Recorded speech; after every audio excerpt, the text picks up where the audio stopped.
اور سردارانہ نے مکہ موت کے منہ میں جا رہے ہیں۔ جنگ کا 8واں مرحلہ ہے۔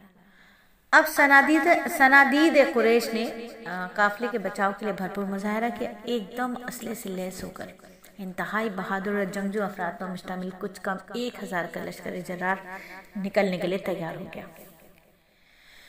ابو جہل غصے سے جھلا اٹھا اور دیگر سرداران قریش کو جوش دلا کر نکلنے پر اس نے آمادہ کیا۔ قریش کی آنکھوں میں خون اتر آیا کیونکہ ان کی برسوں کی امیدوں پر پانی پھرا جا رہا تھا۔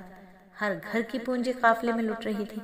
ابھی 2 ماہ قبل عمر خضرمی اور اس کے مال سے بھی ہاتھ دھو چکے تھے، وہ غم بھی ابھی تازہ ہی تھا، اس لیے سب نے تیر کمان، نیزہ، تلوار، ہر قسم کے ہتھیار سے آراستہ پیراستہ ہو کر ایک دوسرے کی ہر قسم کی مدد کی اور نکلنے کا عزم مصمم کر لیا۔ اگر کوئی خود نہیں جا سکتا تھا تو اپنی جگہ کسی اور کو روانہ کرتا۔ 2 یا 3 دن میں لشکر کفار تیار ہوا۔ ہر قوی نے ضعیف کی مدد کی۔ چنانچہ سہیل بن عمر نے کھڑے ہو کر کہا، اے قریش، محمد اور ان کے ساتھیوں نے تمہارے قافلے سے تعرض کیا ہے۔ یہ سابی لوگ چند جوانوں کو اکٹھا کر کے لائے ہیں، ان کو ختم کرنے کے لیے نکلو۔ کہتا تھا جن کے پاس سواری نہیں وہ میرے پاس آ جائے تو سواری تیار ملے گی، اور جو قوت چاہتا ہے تو اصلی کی قوت حاضر ہے۔ پھر زامہ بن اسود کھڑے ہوئے اور کہا، لات اور عزا کی قسم، قریش پر اس سے بڑا حادثہ اس سے پہلے کبھی نہیں آیا کہ محمد اور ان کے ساتھی تمہارے مال سے لدے ہوئے قافلے سے تعرض کر کے لیے آگے آئے ہیں۔ آج تم میں سے کوئی شخص پیچھے نہ رہے، جس کے پاس قوت نہیں میں دینے کو تیار ہوں۔ اس کے بعد تیمیہ بن عدی کھڑے ہوئے اور کہا، اے قریش کی جماعت، خدا کی قسم تم پر اس سے بڑا حادثہ کبھی نہیں آیا۔ قریش کے ہر مرد عورت چھوٹے بڑے کا مال اس قافلے میں لگا ہوا ہے، بس جس کے پاس قوت و طاقت نہیں تو ہم مہیا کریں گے۔ لو یہ 20 اونٹ میری طرف سے لے لو۔ اور پھر اس کے بعد نوفل نامی شخص اٹھا اور 500 دینار دیے۔ اب لوگ ابو لہب کے پاس گئے اور عاتقہ کے خواب کی وجہ سے وہ گھبرایا ہوا تھا اور انکار بھی نہیں کر سکتا تھا، تو اس نے اپنے مقروض حشام بن مغیرہ کا قرض معاف کیا اور اس کو اپنی جگہ موت کی طرف دھکیل دیا۔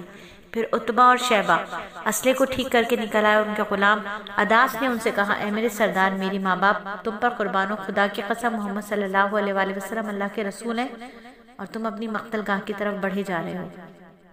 غلام نے دونوں کے پاؤں پکڑ لیے مگر وہ نہ مانے اور موت کے منہ میں چلے گئے۔ امیہ بن خلف کو ایک دفعہ ایک صحابی نے فرمایا تھا کہ میں نے رسول اللہ کو فرماتے ہوئے سنا ہے کہ امیہ بن خلف کو میں قتل کروں گا۔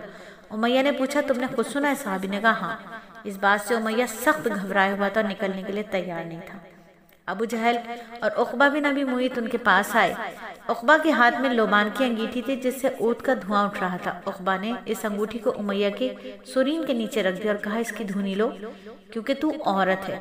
ابو جہل کے ہاتھ میں سرمچو اور سرمے دانی تھی، اس نے وہ امیہ کو پیش کی، سرما لگاؤ کیونکہ تم عورت ہو۔ امیہ بن خلف بہت غصہ ہوا اور کہا کہ لاؤ کوئی عمدہ سواری لاؤ، میں ابھی جا رہا ہوں۔ تاہم امیہ نے ہر پڑاؤ پر کوشش کی کہ راستے سے واپس ہو جائے، لیکن موت اس کو اپنی طرف کھینچ رہی تھی۔ آخر وہ موت کے منہ میں چلا گیا۔ الغرض یہ لشکر 100 گھوڑوں کی جلو اور 700 اونٹوں کے قطار میں گانے والی عورتوں، ڈھول، تبلچی، سارنگی، بانسری کے ساتھ لے کر پوری عیش و عشرت کے ساتھ متکبرانہ اشعار گاتا ہوا مکے سے باہر نکلا۔ ان کے ایک ساتھی کی زبان پر یہ شعر تھا، بھوک نے ہمارا کوئی ٹھکانہ نہیں چھوڑا، اب تو ضرور ماریں گے یا مر جائیں گے۔